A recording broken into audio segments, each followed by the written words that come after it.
Hello everyone, this is Utpal Modi here and I am with my third video lecture on heat transfer. Today I shall discuss on the following topics.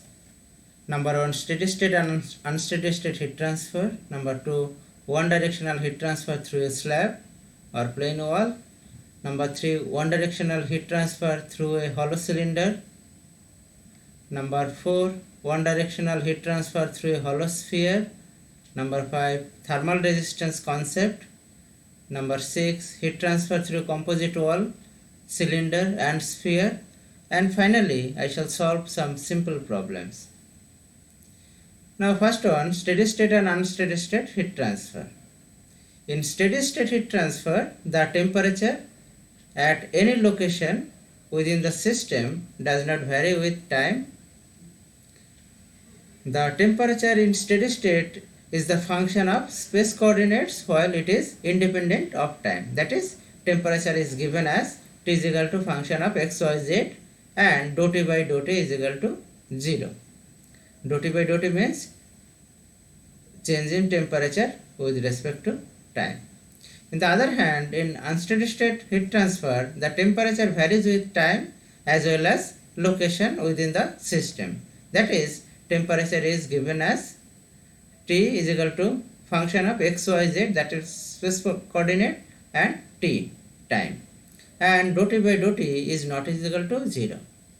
Now, an example of steady state conduction is the heat flow through the walls of a warm house on a cold weather where the house is maintained comparatively at high temperature and ambient temperature stays low.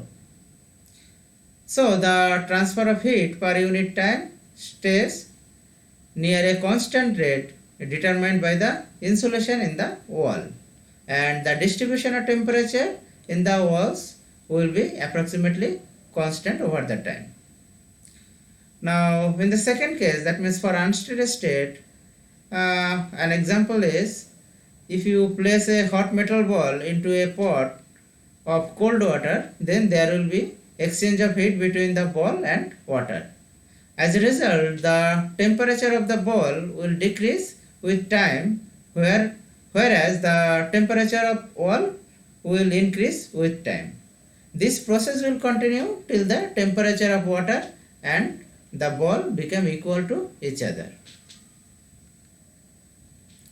Now, one-dimensional heat transfer through a wall or through a plain slab.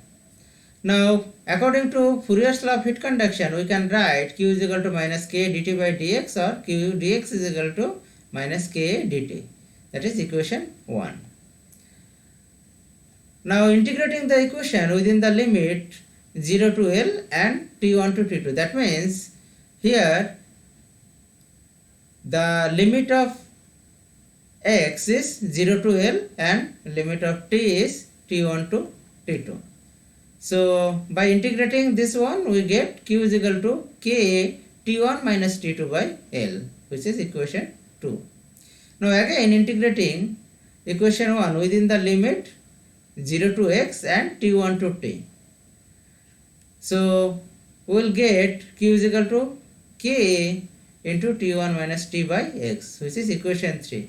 Now if we compare equation 2 with equation 3, where Q is similar for both the equations, then we will get this part is equal to this part. That means T1 minus T by x is equal to T1 minus T2 by L.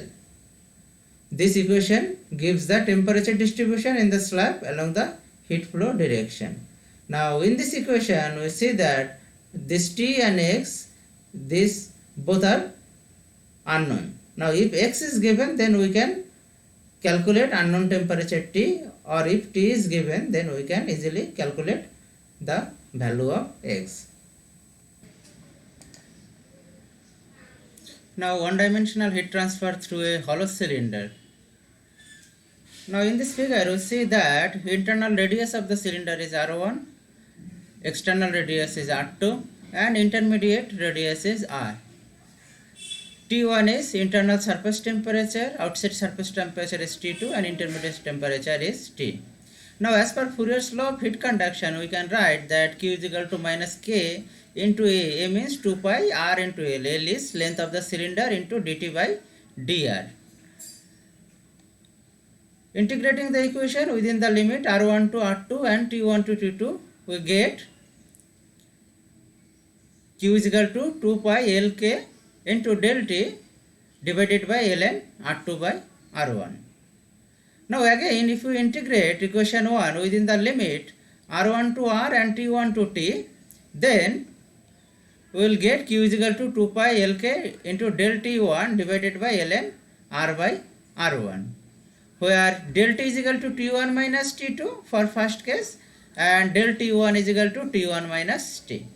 Now in equation 2 and 3, we see that Q is equal for both the cases. So if we compare equation 2 with 3, then we will get T1 minus T by T1 minus T2 is equal to ln R by R1 divided by ln R2 by R1. Now in this equation, we see that R and T both are unknown for this system.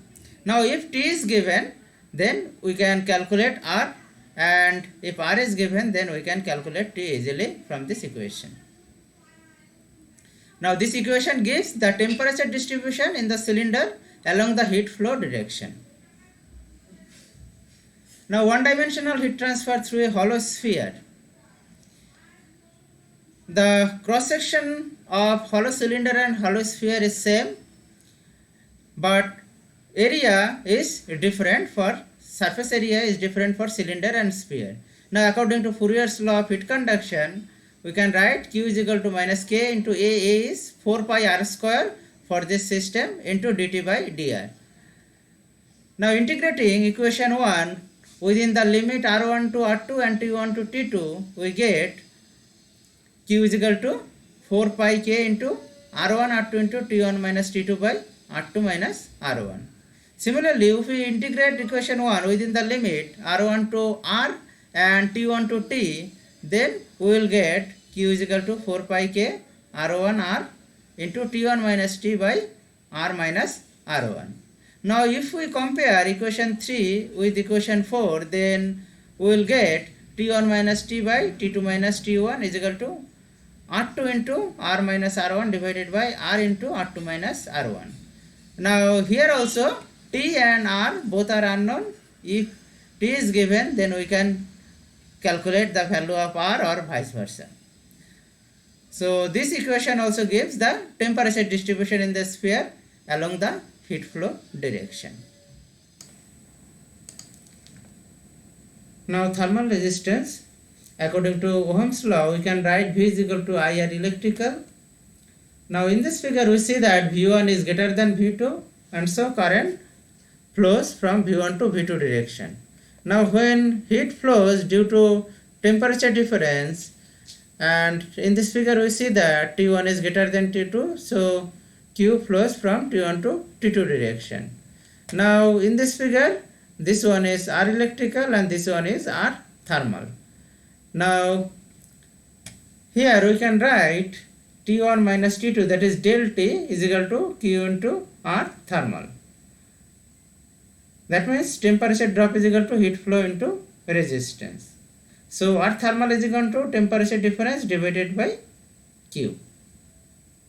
Now for plane slab, we know that Q is equal to K into T1 minus T2 by L, or Q is equal to T1 minus T2 by L by Ka. So this L by Ka is thermal resistance.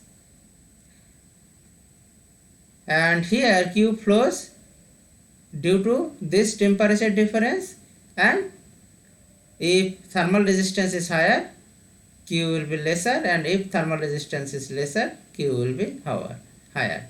And for cylinder, we can write R thermal is equal to ln R2 by R1 by 2 pi KL. Similarly, for sphere, R thermal is equal to R2 minus R1 by 4 pi K into R1 R2. Now, according to Newton's law of cooling, Q is equal to H into T2 minus T1. This is for convection. And here we can write Q is equal to T2 minus T1 by 1 by HA. So convective thermal resistance RTH is equal to 1 by HA. Now heat transfer through composite wall, cylinder and sphere. This one is for composite wall. This is cross section of composite cylinder and this is cross section of composite sphere.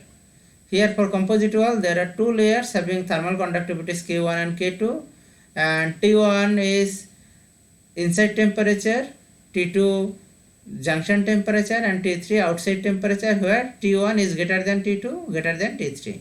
So in this figure there are two resistances, R thermal 1 and R thermal 2.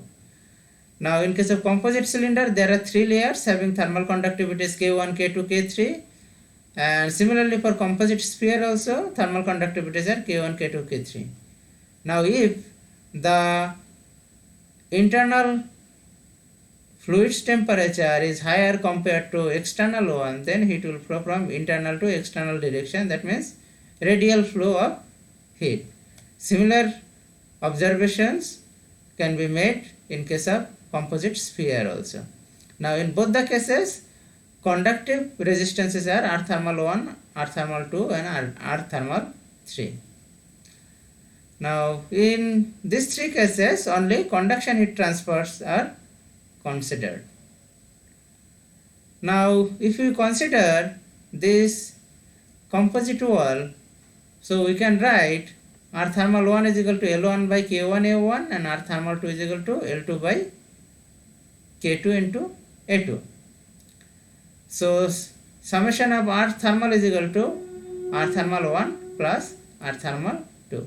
Now in most of the cases the area through which heat is transferred is equal for both layers, so A1 is equal to A2 for both the cases. So Q is equal to del T divided by R thermal is equal to Q is equal to T1 minus T2 by R thermal 1 is equal to T2 minus T3 by R thermal 2 is equal to T1 minus T3 by summation of R thermal. Now if convective heat transfer is also considered, then we have to add additional convective thermal resistance, that means is equal to 1 by HA. Now in this case, if we consider internal air's temperature and external atmosphere's temperature, then we have to add another two resistances for convections. Now for composite cylinder there are three conductive resistances, R thermal 1, R thermal 2 and R thermal 3. R thermal 1 is equal to Ln R2 by R1 by 2 pi K1L, R thermal 2 Ln R3 by R2 into 2 pi K2L, and R thermal 3 is equal to Ln R4 by R3 into 2 pi K3L. So summation of these three resistances are R thermal 1 plus R thermal 2 and R thermal 3. So if you consider overall heat transfer, then Q is equal to T1 minus T4 by summation of RTH, and if you consider individual layers, then we can write Q is equal to T1 minus T2 by R thermal 1 is equal to T2 minus T3 by R thermal 2 is equal to T3 minus T4 by R thermal 3. Now if we consider conduction heat transfer also, then we have to add 1 by HA. Now for composite sphere, R thermal 1 is equal to R2 minus R1 by 4 pi K1, R1 R2, R thermal 2 is equal to R3 minus R2 by 4 pi K2, R2 R3, and R thermal 3 is equal to R4 minus R3 by 4 pi K3 into R3 R4. So Q is equal to del T by R thermal, or Q is equal to T1 minus T2 by R thermal 1 is equal to T2 minus T3 by R thermal 2 is equal to T3 minus T4 by R thermal 3 is equal to T1 minus T4 by summation of R thermal. Summation of R thermal means R thermal 1 plus R thermal 2 plus R thermal 3. Now here also if we consider convective heat transfers also, then we have to add 1 by HA. Now solve problems. First one, consider steady state heat conduction across the thickness in a plane composite wall as shown in figure exposed to convection condition on both sides. These are values. Assuming negligible contact resistance between the wall surfaces, the interface temperature T in degree centigrade of the wall will be. Now here HI, TI given, HOTO given, and this is layer 1 and this is layer 2. Junction temperature is T.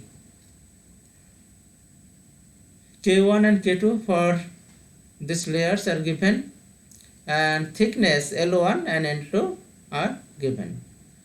So we can write summation of R thermal is equal to R thermal 1 plus R thermal 2 plus R thermal 3 plus R thermal 4, where R thermal 1 and R thermal 4 is convective resistances and R thermal 2 and 3 are conductive resistances. So Q is equal to del T by summation of R thermal. Now here Q is equal to temperature difference del T is equal to 20 minus of minus 2 degree. That means 20 plus 2 divided by 1 by HI into AI for internal atmosphere and internal layer of the composite material. So 1 by HI into AI, A is 1, so HI is 20 into AI is equal to 1. 1 by 20 plus L1 is 0.3 divided by K1 is 20 into A is 1. Q1 is 20 watt per meter Kelvin, and this is L2 by K2 into A plus 1 by HO into AO. That means this is convective resistance for outside layer. So from this equation we will get Q is equal to 250, that is equal to, if you consider this one and first layer, then 20 minus this unknown temperature T divided by convective resistance plus conductive resistance. Convective resistance is 1 by 20 plus conductive resistance is 0.3 by 20. So from here we can calculate this unknown temperature T, which is junction temperature. T is equal to 3.75 degree centigrade. So option 3 is correct. Now solve problem 2. A furnace wall is constructed as shown in the figure. The interface temperature T2 will be, this T2 unknown temperature will be option A, B or C. Now here there is no convection, there is only conduction.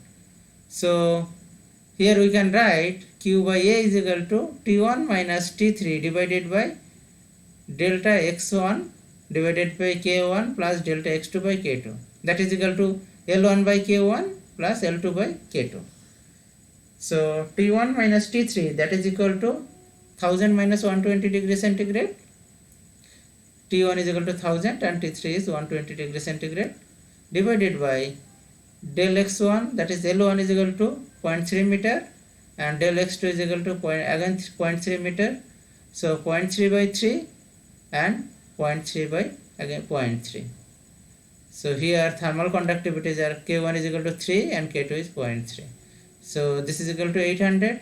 So considering first layer, Q by A is equal to T1 minus T2 divided by del X1 by K1.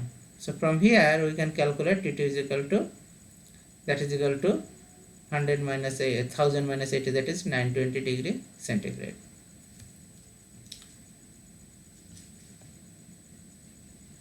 So that's all about today's lecture. Thank you all for patience hearing.